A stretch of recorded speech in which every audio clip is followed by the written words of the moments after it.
All right, let's talk about something incredibly important in medicine: dialysis. Think of dialysis as an artificial kidney, a machine that filters blood. Imagine your kidneys as the body's expert cleaning crew. They work around the clock, but if they fail, toxins and extra fluid build up. Dialysis removes waste products and excess water to keep everything in balance. This process is life-sustaining for millions worldwide. Its primary purpose: remove urea and creatinine, balance electrolytes, remove fluid. It helps restore proper electrolyte balance and removes excess fluid. It doesn't cure kidney disease, but it lets patients live better while they wait or prepare for transplant. As a nurse, you manage treatments, ensure safety, and provide human connection. You are at the heart of the process. Technical skill plus therapeutic communication. Every step, from sterile prep to responding to alarms, matters. Dialysis is a commitment to life, a bridge that sustains patients.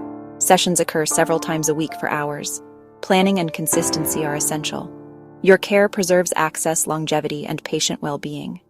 Today, vascular access types and care, safe cannulation, monitoring machine parameters and alarms, infection prevention, and therapeutic communication. To perform dialysis, we need a reliable way to move large volumes of blood. This entryway is called a vascular access, a superhighway for blood.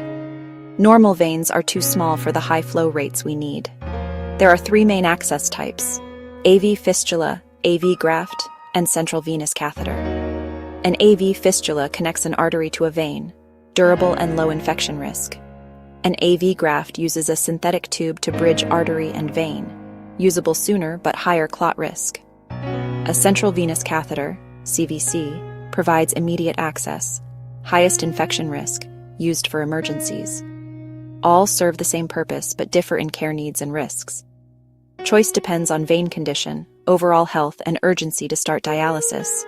The AV fistula is the gold standard. Made from native tissue, lasts longer, lower infection and clot risk. Fistulas take months to mature. Grafts are usable in weeks. CVCs are immediate bridges but require strict sterile care because of infection risk. Assess the access before every treatment. Auscultate bruit, palpate thrill, inspect for signs of infection. Your skill affects access longevity. Good care means years of reliable use. Disclaimer: this video is intended for educational purposes only and does not replace professional medical advice. Please consult your doctor for any personal health concerns. Let's dive deeper into the AV fistula, the top choice for long-term access. A surgeon connects an artery directly to a vein. The vein enlarges over months. Maturation. Maturation typically takes 2 to 4 months. Teach patients gentle arm exercises. Squeezing a soft ball helps maturation. Protect the access arm. No blood pressure cuffs, no IVs, no tight sleeves, no jewelry. Avoid compression that can cause clotting. Empower the patient as guardian of their lifeline. Before every treatment, perform a thorough assessment. First, look. Check for redness, swelling, or drainage. Then, listen. Auscultate for a continuous low-pitched bruit.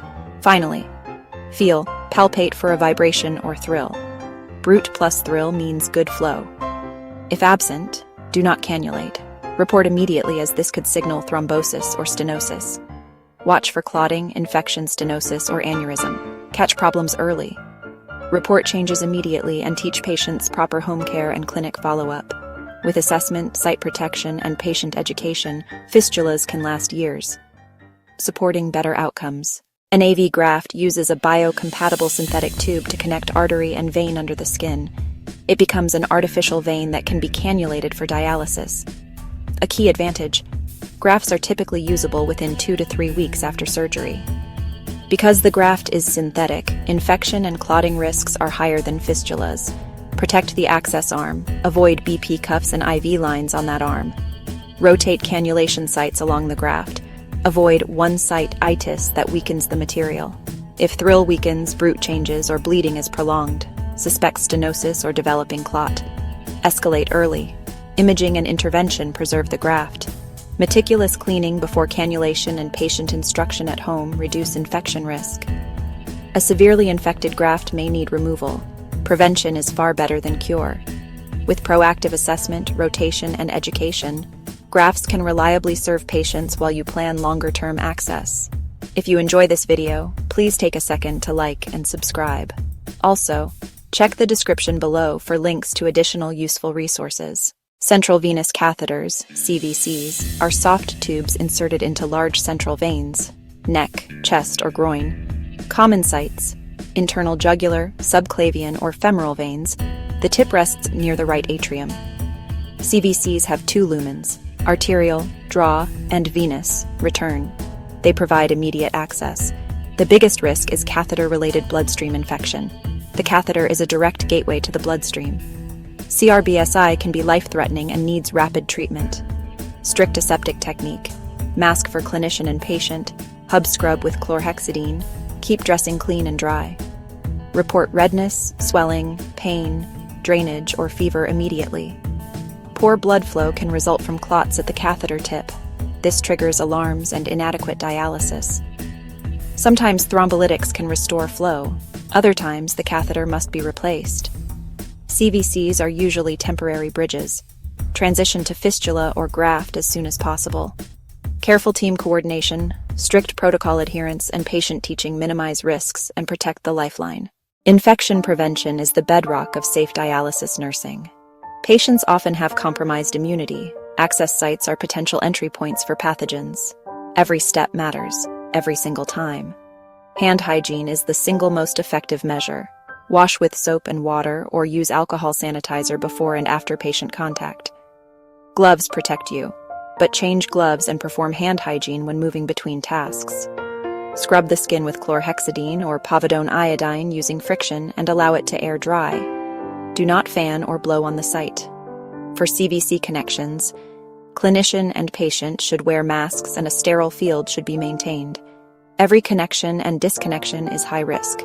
Use aseptic technique every time. Teach patients to wash their arm before arriving and to report redness, warmth, swelling, pain, drainage, or fever immediately. Empower patients as a second line of defense. Prompt reporting saves access and lives. Cannulation, inserting needles into access, is technically demanding and anxiety-provoking. It blends technique, anatomy knowledge, and therapeutic communication. Practice is essential. Poor technique can cause pain, infiltration, hematoma, or long-term access damage. Before needles, auscultate the bruit and palpate the thrill, then plan cannulation sites. Use the rope ladder technique to rotate insertion sites and avoid repeated trauma to one spot. Avoid scabbed skin, aneurysms, or visibly swollen areas when choosing sites. Tell the patient what you will do. A calm explanation reduces anxiety. After cleaning and drying the site, anchor the vessel with your non-dominant hand. Insert with bevel up, typically 25-35 degrees for a fistula, around 45 degrees for a graft.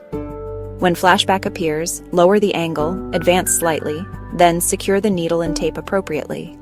Place the second needle with adequate spacing to prevent recirculation.